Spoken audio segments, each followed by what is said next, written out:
Good evening, जोहार, नमस्कार। आपने देखना शुरू कर दिया है द बेबाक कौशलेंद्र शो। झारखंड सरकार का खजाना खाली है। सरकार के पास पैसे नहीं हैं। सरकार चलेगी कैसे?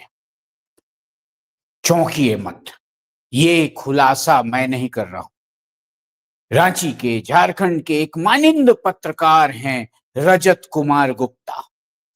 रजत कुमार गुप्ता कई बड़े अखबारों में रह चुके हैं। फिलहाल खुद का अपना एक अखबार चलाते हैं। उन्होंने एक बाइलाइन रिपोर्ट छापी। वो बाइलाइन रिपोर्ट अभी वायरल हो रही है और उस बाइलाइन रिपोर्ट में उन्होंने कहा, राज्य सरकार ने टाटा से 200 करोड़ रुपए उधार लिए। आर्थिक मजबूरियों में है झारखंड सरकार और इन आर्थिक मजबूरियों के कारण झारखंड के समीकरण बदलेंगे। अपनी रिपोर्ट में रजत गुप्ता लिखते हैं कि ठेकेदारों का भुगतान नहीं हो पा रहा है। अभी बीते दिनों सरकार को तनख्वाह के पैसे के भी लाले पड़ गए थे और अंततः टाटा से जो लीज नवीनीकरण होता है उसके नाम पर पहले से 200 करोड़ उधार लेकर हेमंत सोरेन सरकार चला रहे हैं। ये रपट आप पढ़ सकते हैं, सोशल मीडिया पर वायरल हो रहा है। अब ये सवाल उठता है कि क्या सचमुच में झारखंड सरकार का खजाना खाली है? मां मैया का बोझ उठा पाने में हेमंत सोरेन की महागठबंधन सरकार विफल साबित हो रही है? क्या हेमंत सोरेन सरकार को केंद्र का सहयोग बिल्कुल नहीं मिल रहा है? दिल्ली दरबार ने पैसे देने ही बंद कर दिए, हक के पैसे भी नहीं दे रहे। लेकिन तस्वीर का दूसरा पहलू भी है। आम लोगों को दिख रहा है सरकार चल रही है, सरकार चलती दिख रही है। आज आपने देखा होगा, खबरें आनी शुरू हुई कि मुख्यमंत्री बजाप्ता गए थे नेमरा, अपने दादाजी सोबरन जी के 68वीं ये मनाने, मतलब शहादत दिवस। वहां गए, कार्यक्रम किया। सीएम के कार्यक्रम चल रहे हैं। बीते दिनों दुमका गए थे, वहां उन्होंने फ्लाइंग इंस्टीट्यूट का उद्घाटन किया। आज चीफ सेक्रेटरी ने उन्हें बजाप्ता आमंत्रित किया है। कल 28 तारीख को सरकार गठन के 1 साल पूरे हो जाएंगे और इस अवसर पर मोरहाबादी मैदान में मुख्यमंत्री हेमंत सोरेन रोजगारों की बौछार करेंगे, कई को नियुक्ति पत्र देंगे विभिन्न विभागों में।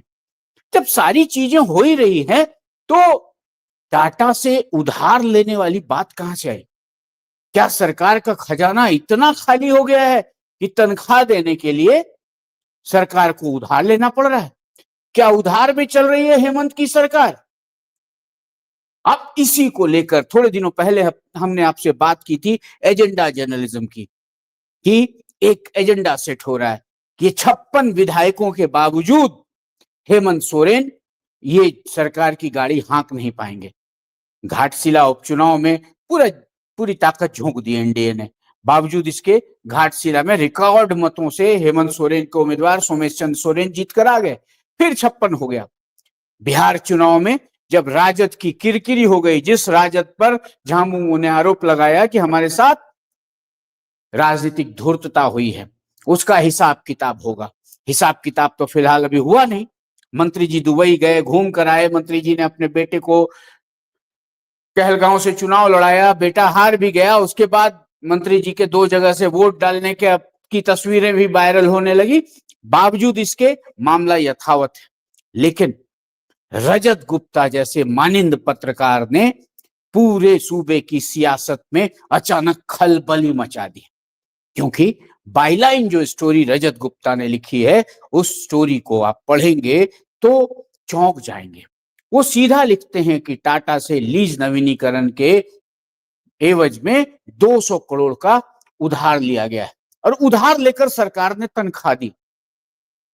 अब आप समझ सकते हैं, एक सूबे की संप्रभु सरकार, हाँ, बहुमत वाली सरकार, मिनरल रिच स्टेट झारखंड, बावजूद इसके पैसे का टोटा। आखिर हो क्या रहा है? तो क्या ये जो डबल इंजन सरकार का जो कंसेप्ट है, इस कंसेप्ट में लोकतांत्रिक मूल्यों की धज्जी उड़ाई जा रही है? अब भैया, दिल्ली में सरकार किसी की भी हो, झारखंड में जनता ने हेमंत सोरेन की सरकार को चुना है, तो हेमंत सोरेन सरकार को जो दिल्ली से उनके बकाये मिलने चाहिए वो तो मिल जाने चाहिए। अब सरकार चलाने के लिए ये नौबत आ गई कि उधार लेना पड़ रहा है। हालांकि ऐसा होता है, पहले भी वर्ल्ड बैंक से उधार वगैरह लेके इधर उधर करने की बातें पहले भी आई थी। लेकिन फिलहाल जो स्थिति है, क्योंकि मां मैया के भुगतान में भी अब बाधा आने लगी। मां मैया का जो भुगतान रेगुलर चल रहा था ना, मां मैया जो मास्टर स्ट्रोक रहा, कमोबेश उसी तर्ज पे बिहार में भी आपने देख लिया। वहां तो मातृशक्ति ने एकदम 200 पार करा दिया एनडीए को। हेमंत सोरेन ने जो रेवड़ी यहां बांटी थी, कमोबेश वैसी ही रेवड़ी बिहार में एनडीए ने फॉर्मूला अपनाया और बिहार में तो सब कुछ हो गया, सरकार बन गई फिर नीतीश कुमार के नेतृत्व में एनडीए की। लेकिन क्या झारखंड की सरकार को आर्थिक तौर पर मजबूर कर हेमंत सोरेन को झुकाने के लिए दिल्ली दरबार कुछ तिकड़म रच रहा है? यही है ना आज का हमारा थंबनेल, आपने देखा ही होगा। हमने थंबनेल में क्या लगाया? हमने थंबनेल में लगाया टाटा से लेकर उधार सीएम चला रहे झारखंड सरकार, हेमंत को झुकाने के हथकंडे तो नहीं आजमा रहा दिल्ली दरबार।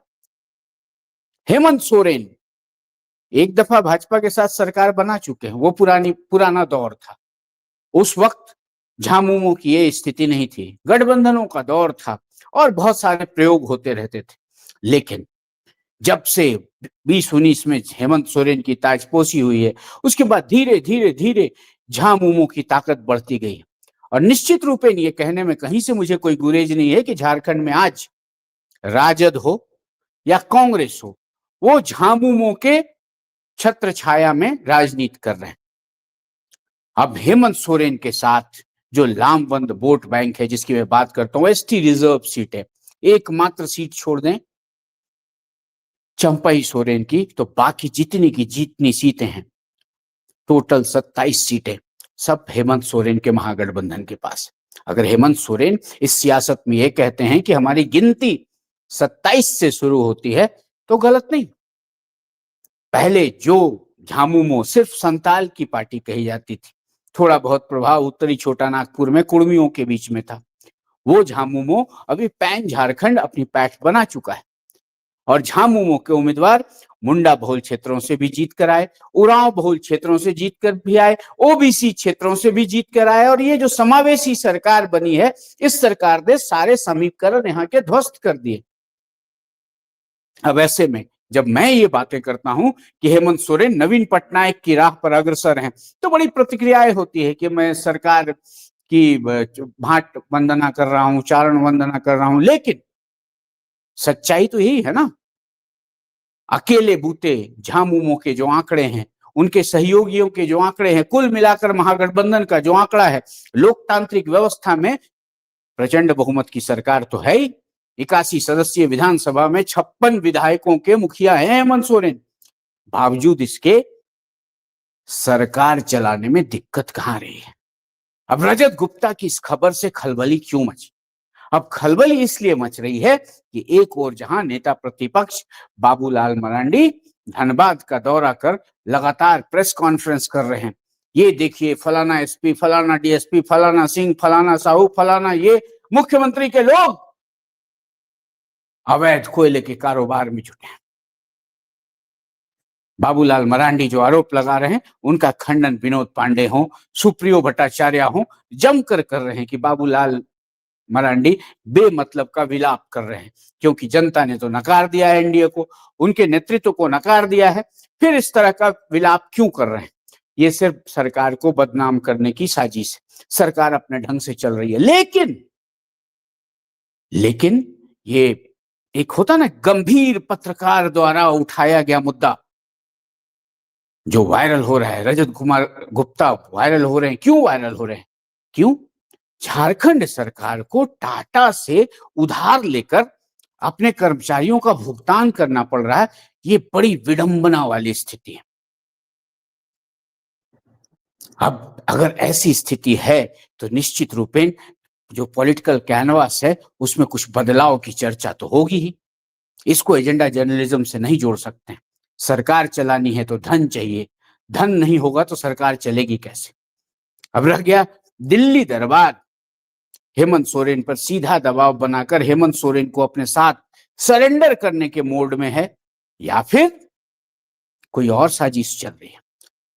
कार्यक्रम और भी चल रहे हैं, अभी देख रहे हैं आप, निशा भगत, ज्योत्सना केरकेट्टा वगैरह डीलिस्टिंग का मुद्दा उठा रही हैं। आदिवासियों के बीच भी एक विवाद सी स्थिति बनी है। बीच में पहले कुर्मी एसटी को लेकर विवाद हो रहा था, कुर्मी आदिवासी का विवाद हो रहा था। ये सारे विवाद अब नेपथ्य में जाते जा रहे हैं और एक नया विवाद खड़ा हो रहा है कि आदिवासियों की हकमारी हो रही है। अब हेमंत सोरेन का जो वोट बैंक है, निश्चित रूप से हेमंत सोरेन के साथ आदिवासी भी लामबंद है, क्रिश्चियन भी लामबंद है और अल्पसंख्यक समुदाय में अगर मुस्लिम को कहें तो वो भी लामबंद है। तो सारा समीकरण जो है हेमंत सोरेन के पक्ष में है। तो क्या हेमंत सोरेन के समीकरणों को ध्वस्त करने के लिए आर्थिक मोर्चे पर सरकार को कमजोर करने की साजिश चल रही है? चिंतन का विषय तो है। और एक दूसरा पहलू भी है। दूसरा पहलू, एक बहुमत की सरकार को अगर केंद्र की सरकार आर्थिक हथकंडे अपनाकर अस्थिर करने की साजिश करती है तो ये हमारे लोकतंत्र के लिए कतई सराहनीय तो है नहीं। हमारी लोकतांत्रिक व्यवस्था में सभी मतों का सम्मान होता है, कहीं पक्ष कहीं विपक्ष, और उसी से हमारा लोकतंत्र सुंदर होता है। लेकिन अभी क्या हो रहा है, हेमंत सोरेन ने एनडीए की सरकार को पटखनी दे एक मजबूत सरकार बनाई और मजबूत सरकार लगातार रिपीट कर रही है, 24 में भी रिपीट कर रही है। और कोई भी ऐसा उपचुनाव वगैरह नहीं होता है जहां हेमंत सोरेन को कोई पटखनी दे पाया हो। और हेमंत सोरेन के साथ जो वोट बैंक लामबंद होते जा रहा है, उस लामबंदी की भी कोई काट प्रतिपक्ष के पास दिखी नहीं, कोई धारदार प्रहार प्रतिपक्ष का दिखा नहीं। हाँ, हालांकि लंबे समय से केंद्र से बकाये के भुगतान को लेकर हेमंत सोरेन मुद्दा बनाते रहे, लेकिन अभी जो खबरें आ रही हैं, अब जब ये हालात हो गए कि खजाने में इतने भी पैसे नहीं हैं कि राज्य सरकार अपने कर्मचारियों को वेतन दे सके, तो निश्चित अलार्मिंग सिचुएशन है। ठेकेदारों की, संवेदकों की बात हो रही थी कि 20-21 के बाद से बकाया है, विभिन्न विभागों में बकाया है मतलब ठेकेदार काम नहीं कर पाएंगे, ठेकेदार काम नहीं कर पाएंगे तो परियोजनाएं पूरी नहीं होंगी, परियोजनाएं पूरी नहीं होंगी तो विकास नहीं होगा। अब विकास में ये जो अवरोध है, इस अवरोध को लेकर केंद्र और राज्य के रिश्तों में एक नए तकरार की शुरुआत हो जाए तो आश्चर्य मत करिएगा, क्योंकि हेमंत सोरेन के साथ बहुमत है। अब जब ये अलार्मिंग सिचुएशन आ गया, हालांकि सरकार ने ये मतलब जो सामान्य प्रक्रिया है उसमें सरकार चल रही है, सरकार अपना काम कर रही है, लेकिन अंदर खाने की जो खबर अभी वायरल हो रही है, इस खबर की गंभीरता को भी समझना होगा और समझना होगा केंद्र के हुक्मरानों को भी कि एक बहुमत से चुनी हुई सरकार के खिलाफ अगर आर्थिक हथकंडा अपनाया जाता है तो जन उबाल भी संभव है। देखिए, सूबे की सियासत में आने वाले दिनों में कुछ ना कुछ बदलाव दिखेगा। हालांकि बहुत सारे उत्साही लोग अभी थोड़े दिनों पहले कह रहे थे ना कि हेमंत सोरेन बिहार चुनाव के बाद अब छोड़ देंगे, कांग्रेस को छोड़ देंगे, राजद को छोड़ देंगे और वो भाजपा के साथ सरकार बनाएंगे। क्यों बनाएंगे? क्या हेमंत सोरेन सियासी तौर पर आत्महत्या करेंगे या उन्हें आत्महत्या करने के लिए मजबूर किया जा रहा है? मतलब सुसाइडल अटेम्प्ट होगा ना। हेमंत सोरेन का जो वोट बैंक है वो वोट बैंक एनडीए का कतई नहीं है, और हेमंत सोरेन अगर एनडीए के साथ लामबंदी करते हैं तो उनकी भावी सियासत का क्या होगा? ये जोड़ तोड़ की थोड़े दिनों की सरकार तो है नहीं, लंबी पारी खेलनी है। अब इस लंबी पारी में देखने वाली बात होगी कि हेमंत की हिम्मत बरकरार रहती है कि हेमंत की हिम्मत को केंद्र के हथकंडे तोड़ डालते हैं। हालांकि इस रिपोर्ट को गंभीरता से लेना होगा, सोचना होगा, समझना होगा। हम भी समझेंगे, आप बस देखते रहिए स्वराज पोस्ट। और अब तक आपने स्वराज पोस्ट को यूट्यूब पर सब्सक्राइब नहीं किया तो सब्सक्राइब कर लीजिए। फेसबुक पर देखते हैं तो हमारे पेज को लाइक कीजिए, फॉलो कीजिए और चिंतन करिए जरूर। लोकतांत्रिक व्यवस्था में यदि सरकार को अस्थिर करने के लिए इस तरह के आर्थिक हथकंडे अपनाए जाएंगे तो क्या लोकतांत्रिक व्यवस्था की जड़ें कमजोर नहीं पड़ेंगी? आज के लिए इतना ही, दीजिए इजाजत। जोहार।